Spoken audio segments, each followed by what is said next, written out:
Kanchipuram Vakula silks నాణ్యత మా ప్రాధాన్యత. మదీనాగూడ, మియాపూర్, హైదరాబాద్ లో త్వరలో శుభారంభం.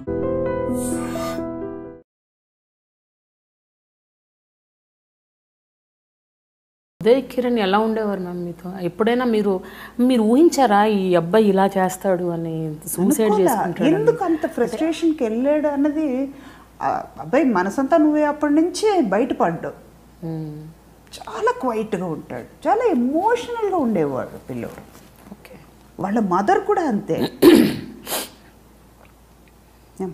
మనీ పక్కన పెట్టేయండి, వాళ్ళ మదర్ కూడా ఎలాగంటే మన ఫ్యామిలీలో మనం ఒక క్లోజ్ రిలేషన్షిప్ ఉంటే ఎలా మాట్లాడుకుంటామో అలా మాట్లాడుకునేవాళ్ళు.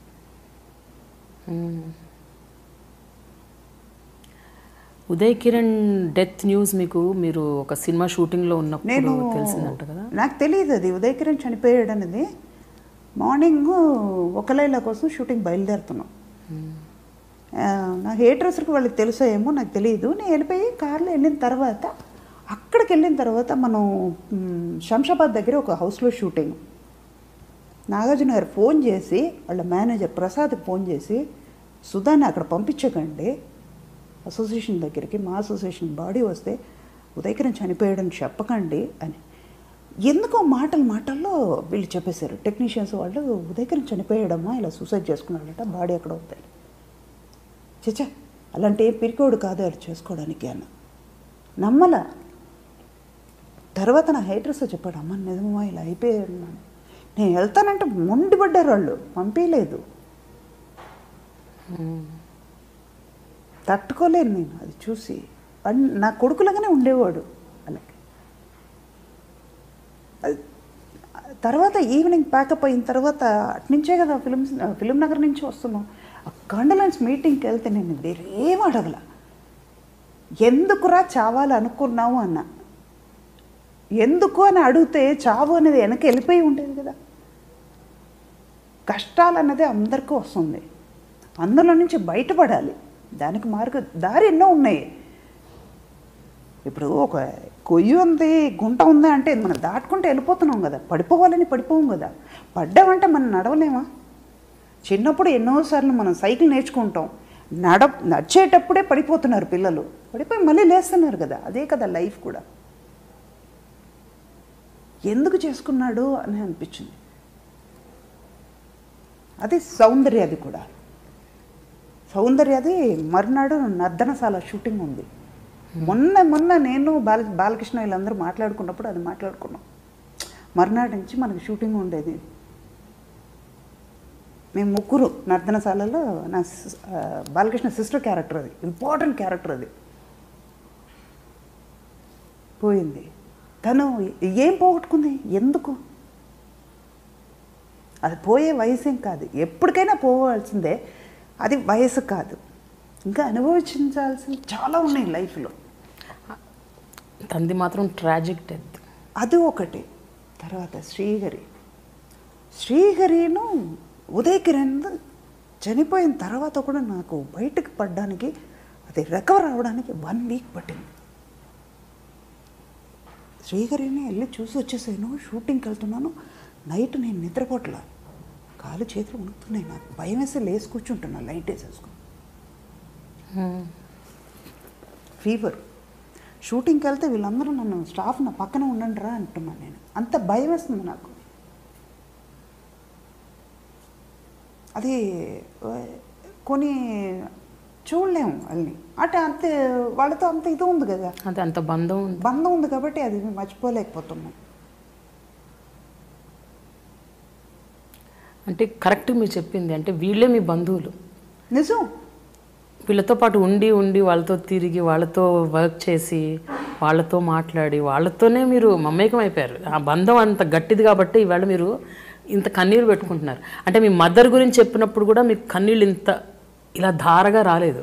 మీరు బాలచందర్ గారి గురించి చెప్తున్నప్పుడు, ఉదయ్ కిరణ్ గురించి చెప్తున్నప్పుడు యు బికమ్ మోర్ ఇమోషనల్. అంటే తల్లి మీకు జన్మనిచ్చి ఉండొచ్చు, బట్ వీళ్ళందరూ మీకు దే వాక్డ్ విత్ యూ.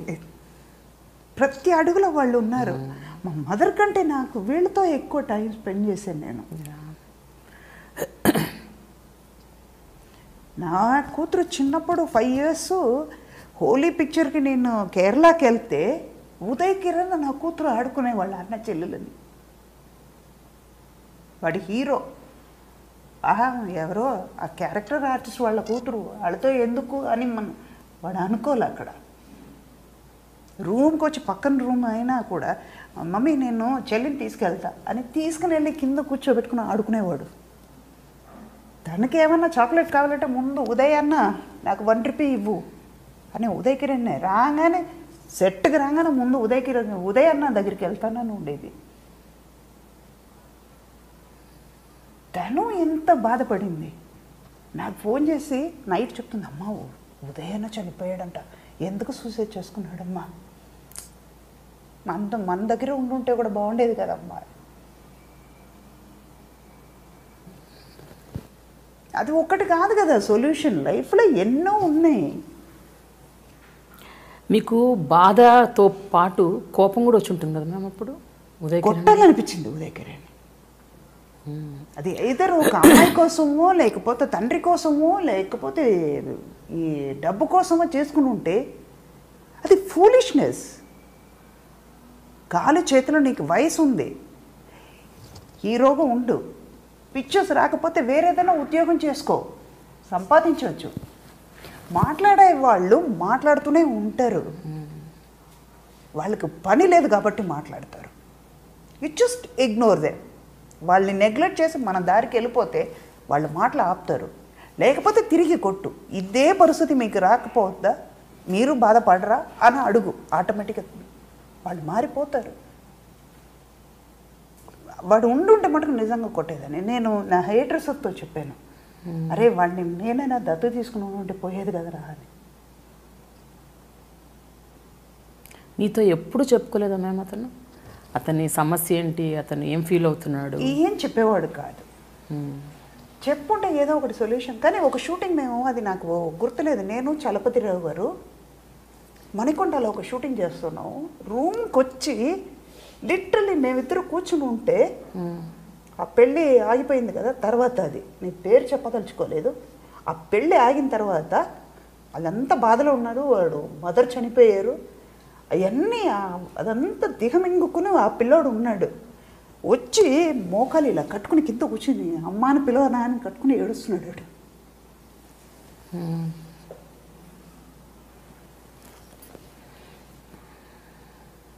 అల్లే వాడి మనసు ఎంత శోభించిపోయి ఉంటాడు లోపల వాడు.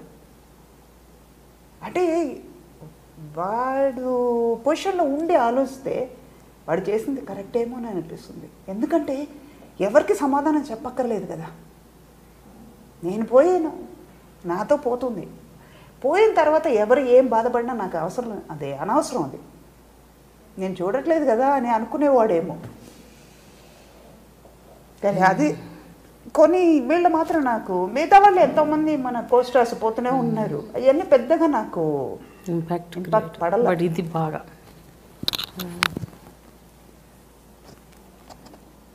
Really ma'am. అంటే మీరు అదే కేవలం ఒక అమ్మలాగా నటించటం కాదు, నిజంగా మీరు అమ్మాయి ఉన్నారు వాళ్ళకి, అందుకనే మీరు అంతగా మీకు అంత అటాచ్మెంట్ మీకు అయిపోయింది వాళ్ళతో. అది కొంతమందితోనే వచ్చింది ఆ అటాచ్మెంట్. ఇదే ఇప్పుడు ఉన్న వాళ్ళతోనే నేను వర్క్ చేస్తున్నాను, కానీ ఏ అటాచ్మెంట్ రావట్లేదు కదా నాకు. అది ఎందుకు రాలేదు, వాళ్ళ మీద తప్పులేదు, నా మీద తప్పులేదు, అది ఎందుకో రాలేదు. అయితే ఒక విషయం మీలో ఒక ఫ్లిప్ సైడ్ ఉంది, అదేంటంటే మీరు సెట్లో ఉన్నంతసేపు అల్లరి చేస్తుంటారట. క్యారెక్టర్ మాత్రం అమ్మ క్యారెక్టరు, అక్కడ వేషాలు బుద్ధులు చేసే పనులు మాత్రం చిన్న పిల్లల్లాగా అల్లరి చిల్లరిగా నవ్వుతూనే ఉంటారంట కదా 24/7. మరి క్యారెక్టర్లోకి వెళ్ళిపోయి సీరియస్ అయిపోతారు. అప్పటి వరకు అది క్యారెక్టర్, అది డైరెక్టర్ ఏమంటారు అందరూ కొంచెం చాటర్ బాక్స్ కాస్త ప్రొడ్యూసర్ డబ్బు ఇస్తున్నారు, దానికోసమే న్యాయం చేయాలిగా. చేయాలి. మామూలుగా ఆఫ్ స్క్రీన్ అయితే కొంచెం కాస్త సైలెంట్గా ఉంటావా అని అడుగుతారా మిమ్మల్ని? అట్లుండరా? ఏమంటారు? నవ్వు మొదలు పెట్టింది ఈవిడ ఆపదు. ఓకే. ఎప్పుడైనా సెట్లో నవ్వడం మొదలు పెడితే అది 40 కాదు 50, 60, 100 కూడా వెళ్ళిపోతుంది. అబ్బా ఆగదు నాకు. సిల్లీ రీజన్స్కి నవ్వు వచ్చేస్తుందా? ఏం ఉండదు అక్కడ. అదే గుర్తుకొస్తుంది మైండ్లో, నవ్వేస్తా. అది 5 hours అయినా కూడా వాళ్ళు అంతే కష్టపడాల్సిందే. మీరు ఒక్కరే నవ్వుతారా? అందరినీ నవ్విస్తుంటారు? అందరూ నవ్విస్తూ ఉంటాను అన్నమాట. కానీ మనం మాత్రం నవ్వుతే పిచ్చోళ్ళు అనుకోరు.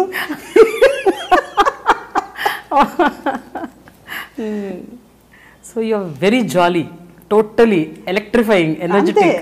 అంటే మనతో మాత్రం మనం మాత్రం ఛార్జ్ పెట్టుకుంటే ఎలాగా? ఈ ఛార్జ్ అందరితో స్ప్రెడ్ చేస్తేనే కదా అందరూ అలర్టుకుంటారు కదా. Correct correct right. ఇప్పుడు ఒక ప్రొఫెషన్ మన ఈ సెట్లో ఉన్నాం, ఒక 10 మంది ఉన్నాయి, ఎవరికి వాళ్ళ టెన్షన్ ఉంది, వాళ్ళ ప్రాబ్లం వాళ్ళే సాల్వ్ చేసుకోవాలి. ఉన్న 10 నిమిషాలు ఎందుకు ఏడుస్తూ మొహమ్మని పెట్టుకొని ఆ 10 నిమిషాలైనా మర్చిపోతాం కదా. ఎందుకు ఉంది ఆ టెన్షన్, అక్కడికి వెళ్ళిన తర్వాత మనం చూడాల్సిందే. ఇంటికి వెళ్ళిన తర్వాత ఆ బాధలు ఉన్నాయి, అది పోదు. నువ్వు ఇక్కడ బాధపడ్డది ఇక్కడ కూడా బాధపడి అక్కడ బాధపడి ఎందుకు? అదంతా బ్యాటరీ ఛార్జ్ అవుతూ ఉంటుంది కదా, మర్చిపో. మీరు హిందీ సినిమాల్లో ఎన్ని సినిమాలు చేశారు? 2 చేశాను. అవి కూడా ఏమన్నా మంచి ఆడాయా సినిమాలు? సూపర్ హిట్ అయింది. Gang Leader Hindi, Aaj Ka Goonda Raj same. అది కూడా పెద్ద డైరెక్టర్, పెద్ద ప్రొడ్యూసర్, NNCP. అది కూడా డబుల్ పేమెంట్, హిందీ కదా. పిన్షెట్టి రవిరాజ గారు సేమ్ క్యారెక్టర్, చిరంజీవి గారు అంటే హీరోయిన్ మారింది, సేమ్ క్యారెక్టరే చేశాడు. ఆజ్కా గుండారాజ్ పెద్ద హిట్ అక్కడ. తర్వాత రామ్ గోపాల్ వర్మ గారు ప్రొడ్యూసర్, ఈ నివాస్ డైరెక్షన్లో మణి చేసాం.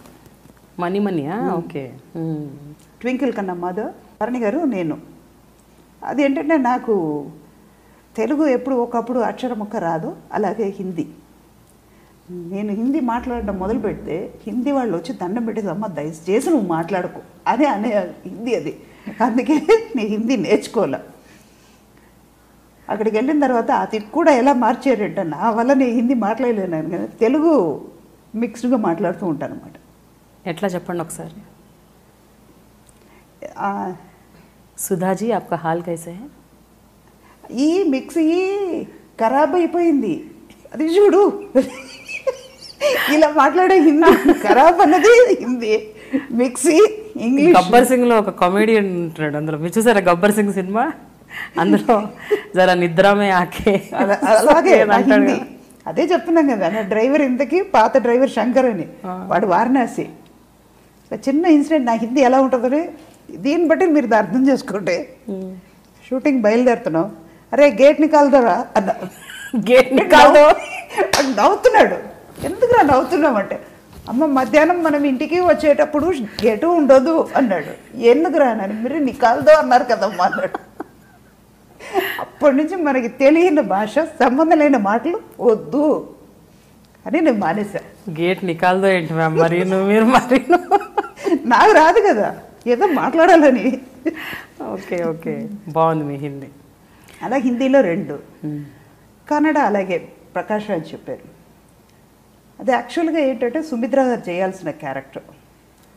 ఆవిడేమో లాస్ట్ మినిట్లో అడ్వాన్స్ తీసుకుని డేట్స్ కుదరలేదు చేయలేనని చెప్పేశారంట. అడ్వాన్స్ తిరిగి ఇచ్చేశారు. ఇమ్మీడియట్గా ఎవరో ఒక ఆర్టిస్ట్ చేయాలి మదర్ క్యారెక్టర్. రాజ్ కుమార్ సనిల్ రామ్ కుమార్ది తను, అది కూడా మంచి క్యారెక్టర్. అది చేయాలి ఎవరు అంటే వెంటనే ప్రకాష్ రాజ్ నేను చేస్తూ ఉన్నాం. ప్రకాష్ రాజ్ ఆ డైరెక్టర్ ముందు పిక్చర్ చేసినట్టున్నారు. తనకి ఫోన్ చేసి అడిగారంట. నేను తిరుపతిలో షూటింగ్లో ఉన్నా, ఈవీ గారు షూటింగ్లో ఉంటే ప్రకాష్ రాజ్ ఫోన్ చేస్తున్నారు మా హోటల్కి అని మేనేజర్ వచ్చి చెప్పారు అన్నమాట. అప్పుడు ఈ మొబైల్ ఇవన్నీ లేదు కదా, కానీ మొబైల్ లేనప్పుడే సిస్టమేటిక్గా ఉంది. మొబైల్ వచ్చాక అన్ని చిందరవందరగా అన్నీ అయిపోయింది. ఇంట్లో నుంచి బయలుదేరి ఉండం, ఆన్ ద వే అండి ట్రాఫిక్లో ఇరుక్కున్నామండి అని అబద్ధం చెప్పాల్సింది. వీళ్ళే నేర్పిస్తున్నారు, మొబైల్ వాళ్ళే నేర్పిస్తున్నారు. కంపెనీ వాళ్ళు చెప్తే నాకు బిల్లు బిగేస్తారేమో.